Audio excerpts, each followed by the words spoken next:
Hi everybody, Mr. Fusion here, the lost Mario sister. I love Mario, and I'm so excited there's a new Super Mario Bros. Movie coming out.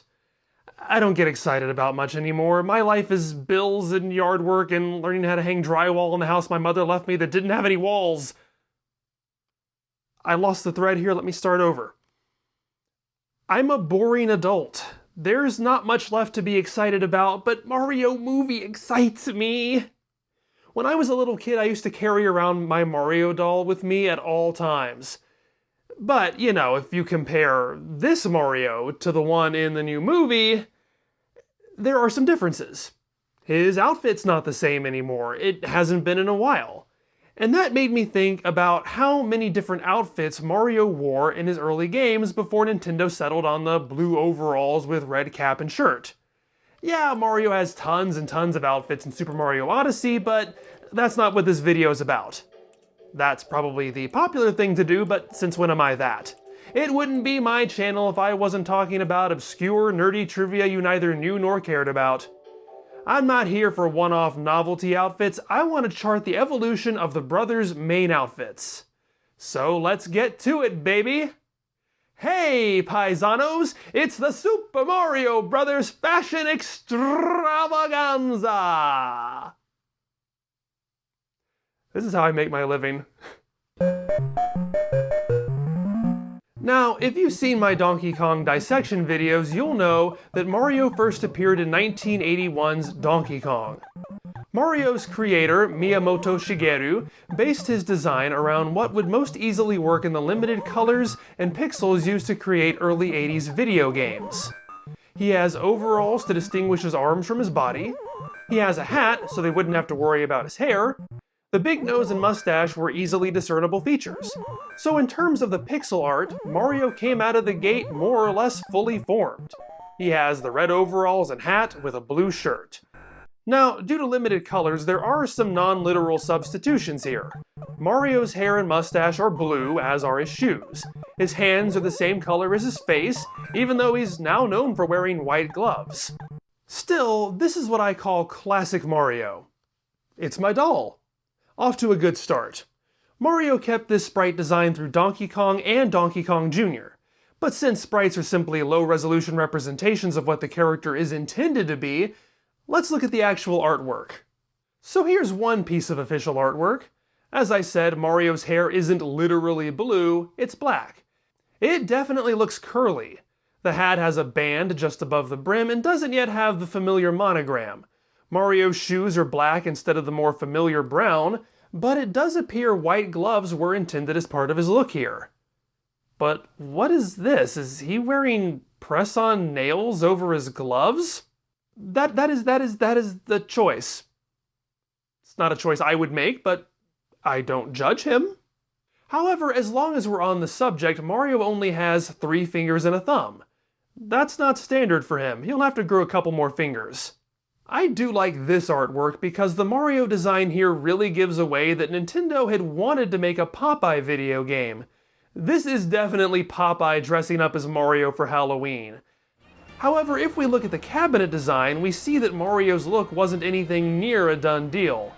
This guy has a checkered shirt for crying out loud. Moving past Donkey Kong, Mario starred in another arcade hit in 1983. That was Mario Brothers, the game that established Mario as a plumber and introduced his brother, Luigi, as the second character, who for most of these games is just a palette swap of Mario. Mario Brothers is fascinating for our purposes because that's when the sprites start tweaking Mario's color palette.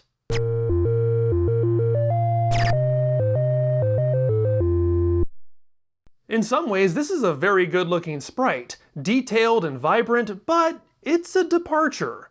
Mario's clothes have been swapped. He's in blue overalls and cap with a red shirt. His hair is depicted as brown, and for limited color purposes, his buttons match his eyes, his hands match his face, and his shoes are orange. This is almost his modern design, all the way back in 1983. But Mario just isn't Mario without his red cap. And if you think that's weird, take a look at Luigi's debut. It's lime green overalls and cap with a black shirt and blue shoes? There isn't any other blue in his sprite. What's weird to me about this is that Mario and Luigi typically each have a dominant color and then they share blue. Here, they don't correspond at all. Mario's blue with red, Luigi's green with black. It's all over the place. And it's even weirder because they don't even keep these designs for the port. On NES for Mario... Well, that was fast. Here we go. Here we go!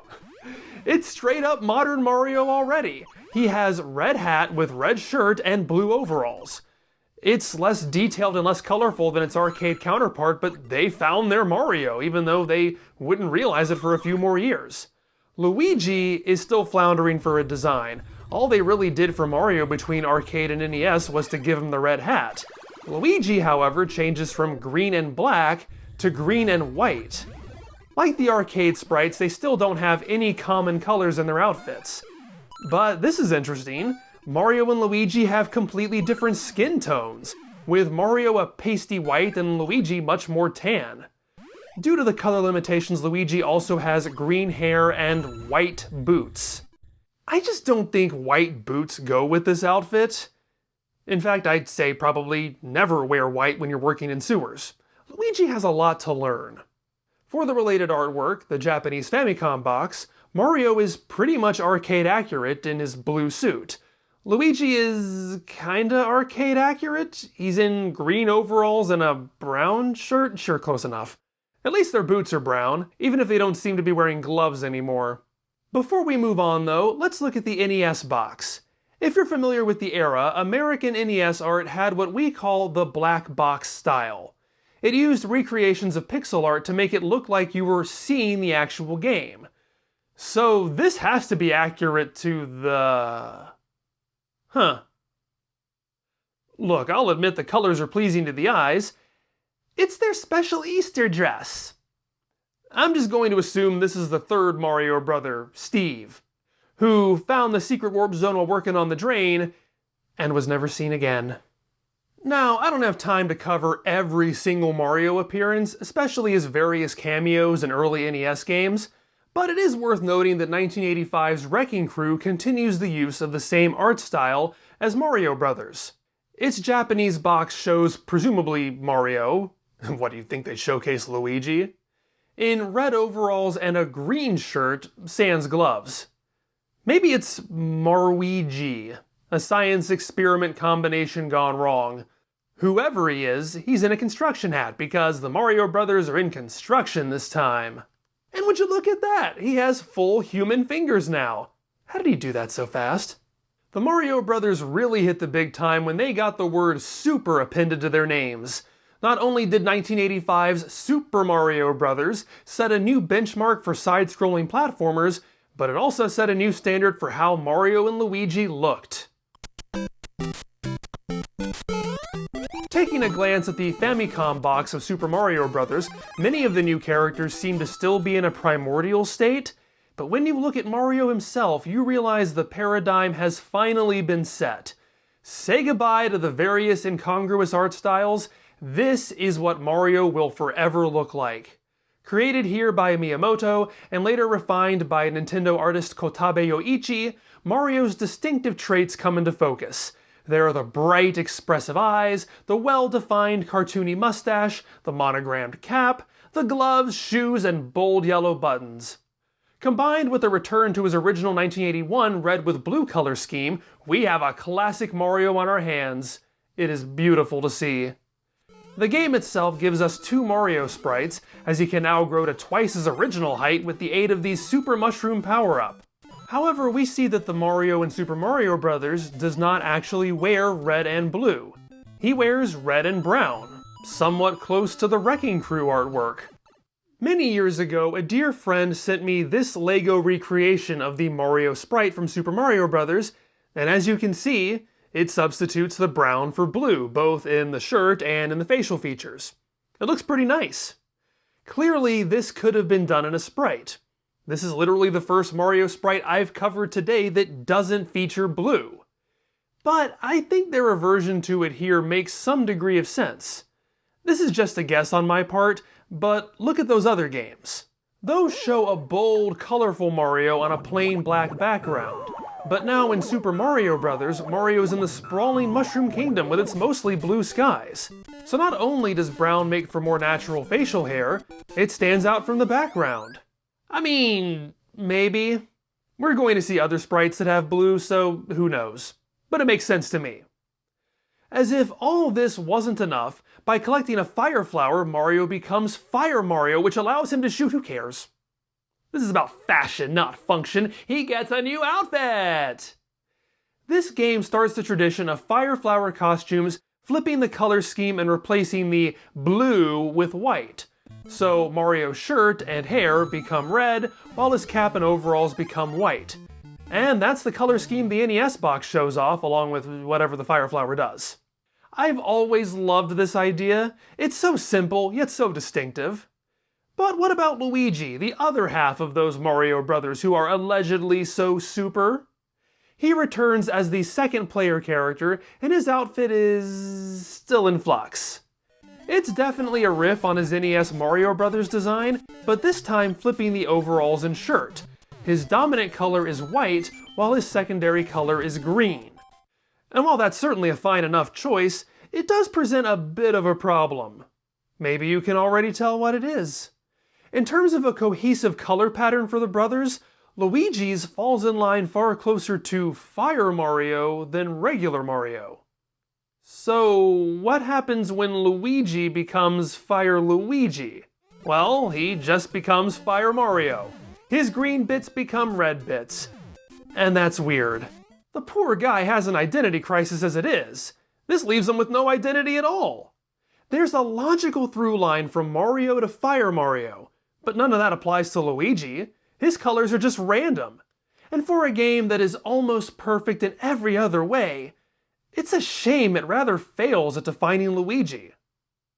And the worst part is, the game got a sequel the following year, and even by then they hadn't bothered to correct this Luigi weirdness. They were so focused on establishing Luigi as an independent character with his own distinct physics that they didn't even think about how he looked. In a vacuum, though, I do kinda like White Luigi. That didn't sound right. He is, if nothing else, very distinct from the Mario sprite. You know who you're looking at. For an example of how things could have gone wrong, there's this. In 1999, the Game Boy Color released a heavily modified port of this game called Super Mario Bros. Deluxe, which was awesome, and I played a lot of it when I was a kid. They decided to fix Luigi by putting him in a green and brown color scheme to match Mario's red and brown. All you had to do was hit select on the map screen to choose between them. Now imagine you're 13 years old and colorblind and looking at tiny sprites on a non-lighted screen. It was practically impossible for me to tell these guys apart. That is definitely not a problem with this Luigi. Mario exploded into the public consciousness, which makes it no surprise that he got his own animated film in 1986, entitled Peachy Hime Kyushutsu Dai Sakusen, or The Great Mission to Rescue Princess Peach. Mario was played by Furuya Toru. Yes, my boy Yamcha was Mario, I love it! And while the art style is a far cry from Nintendo's, Mario's fashion is more or less what you'd expect. Red cap, red overalls, blue shirt. The only oddity is the monogram being on a yellow circle instead of white. But Luigi? He's blue cap, blue overalls, yellow shirt. Oh my gosh, it's like Wario and Waluigi had a kid. This is nothing like any prior Luigi design. It's completely original. It just goes to show how undefined Luigi still was. But while Japan got two games with the same sprite style and coloring, the second one didn't originally come over to America. Instead, we got a different game, an originally non-Mario game, frantically repackaged to look like a Mario game. But I'll spare you all the Doki Doki panic. Our Super Mario Bros. 2, released in 1988, for all of its arguments of illegitimacy, serves as one of the most foundational bedrocks for how the Mario Brothers look to this day. The box art, while certainly nice looking, obscures the changes found within. It's essentially the Japanese artwork from Super Mario Bros., but with Mario holding a turnip instead of a mushroom. But what's up with the sprite? Why, the Mario in the game is wearing blue overalls! There's no mistaking it, the colors have flipped. Like in Mario Bros., Mario's hat now matches his shirt, not his overalls. But what about Luigi? Holy crap!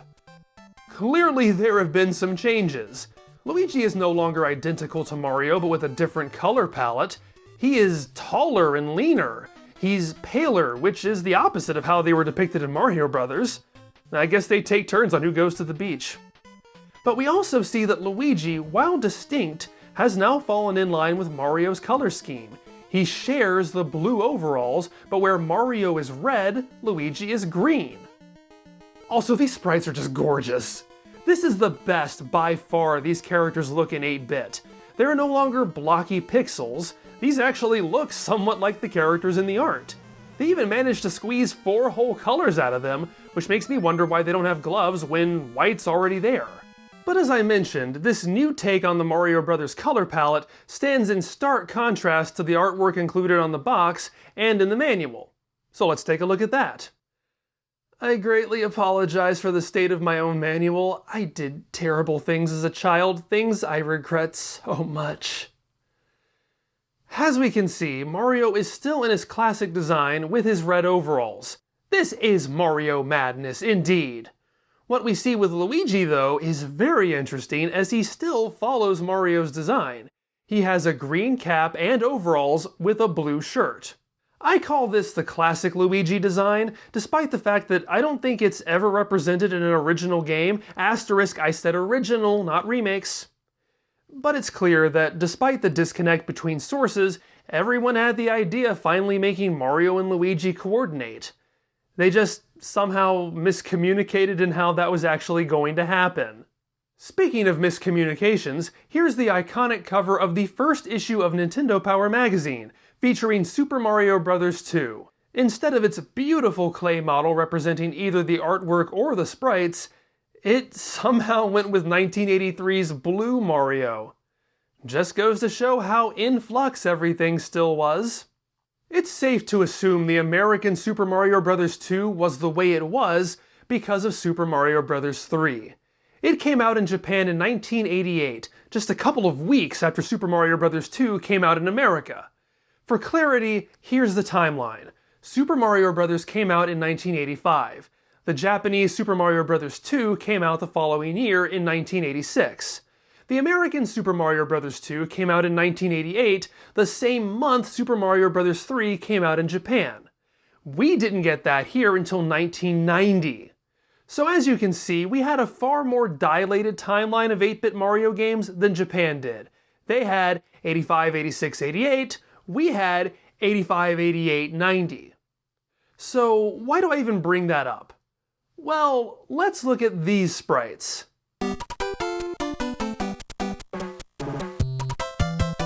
I think the Super Mario Bros. 3 sprites are great.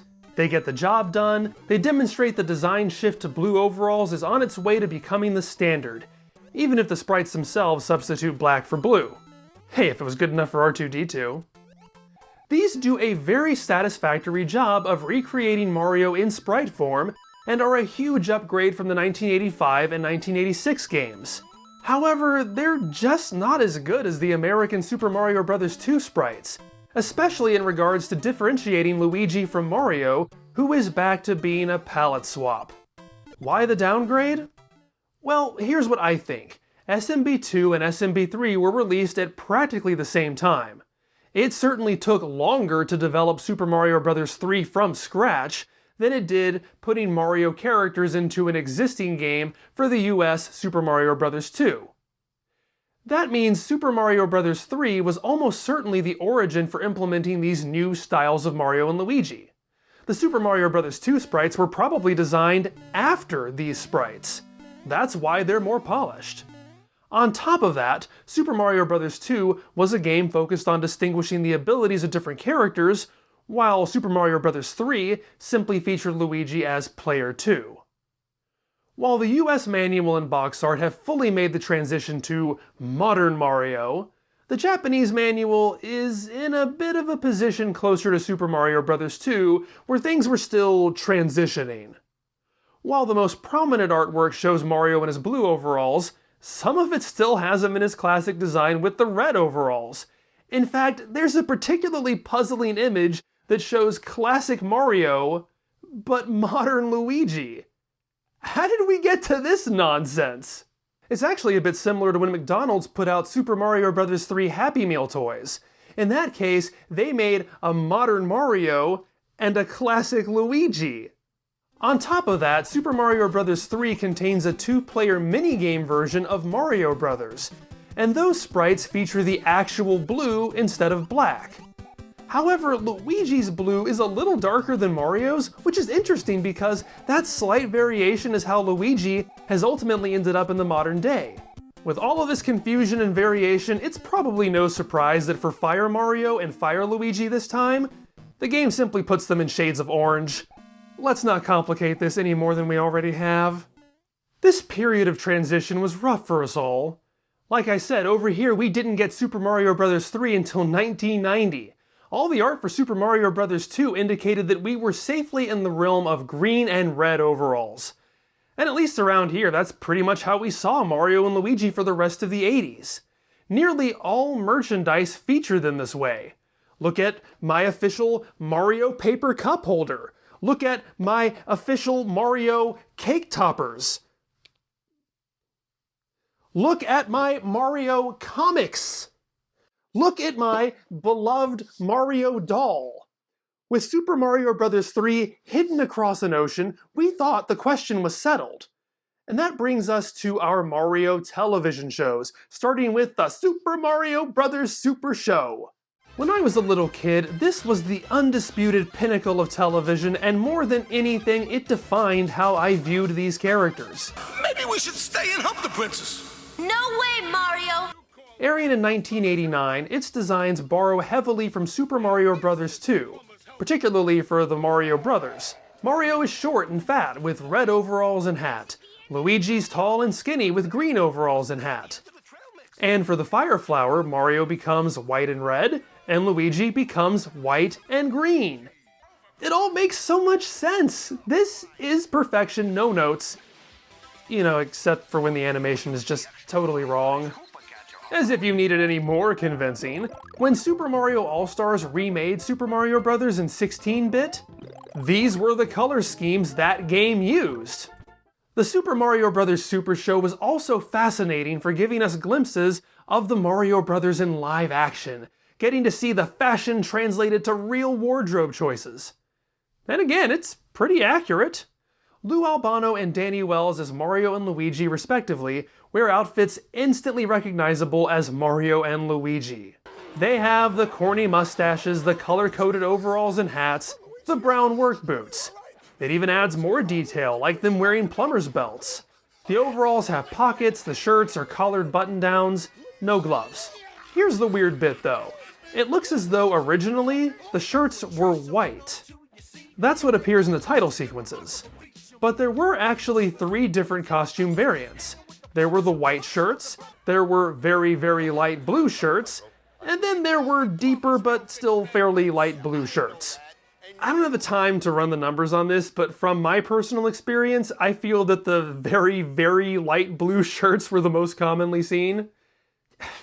Feel free to count them up for me and let me know if you want to, but this video already has so much stuff in it, and I think you get the point. I loved these outfits. I begged my mom to get me brown work boots just like those. I finally got red overalls just like Lou Albano's. Unfortunately, the overalls didn't last long. I was at a friend's house, the same friend who gave me this, incidentally. We were swinging on a rope attached to a tree branch. I was swinging a bit low, caught a root, and it ripped straight through my back end. I think it even pierced my Mario underwear. Given where else that route could have gone, I'm very glad I wasn't swinging any lower than I was. Classic Mario and Luigi were so ubiquitous that even when the Mario shows updated themselves as The Adventures of Super Mario Bros. 3 and Super Mario World, they still kept the characters in the red and green overalls.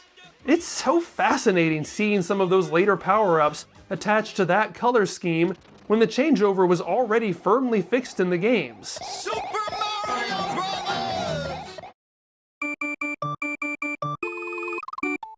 As for Super Mario World the game, the more colorful sprites of the 16-bit era confirmed what the artwork had been saying for a few years.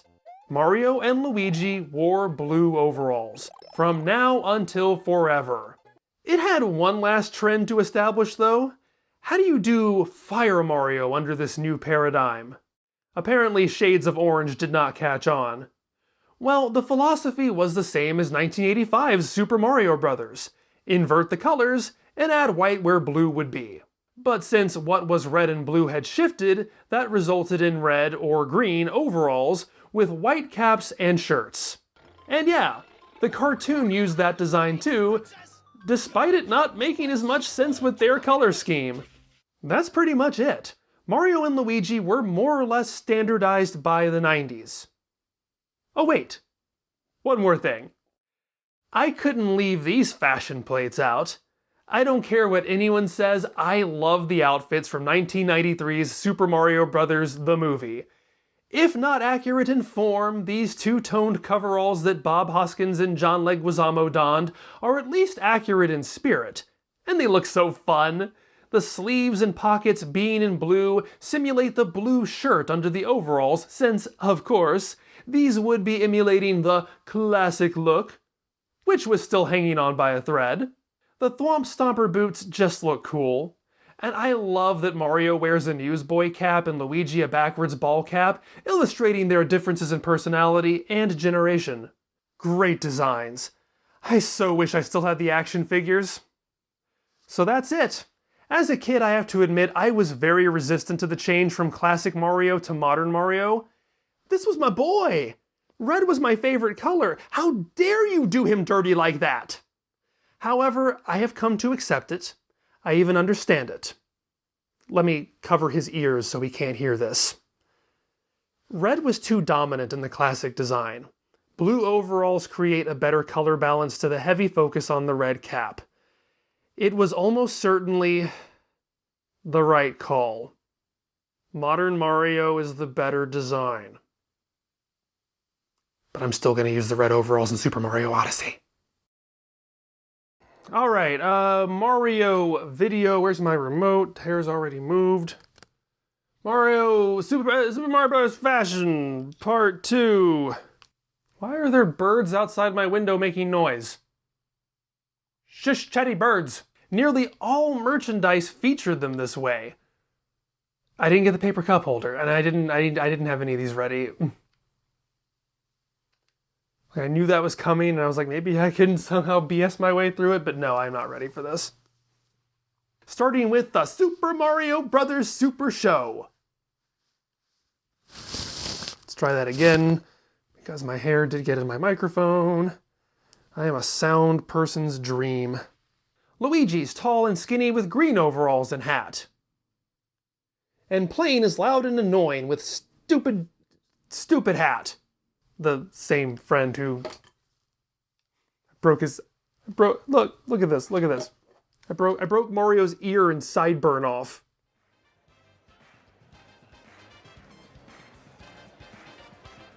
Thanks for watching. As soon as the movie comes out, I'm going to do an impromptu bonus review of it, so keep an eye out for that. Thanks so much to my patrons for helping me keep the channel running and allowing me to buy fun props like for this video. Over in my Discord server, a lot of you pointed me in the right direction for this video and provided me with images, particularly the Parappa, so thank you. I loved seeing the enthusiasm when I announced this project. Hopefully, it'll soon be time for my Donkey Kong Country 3 review. I will see you next time!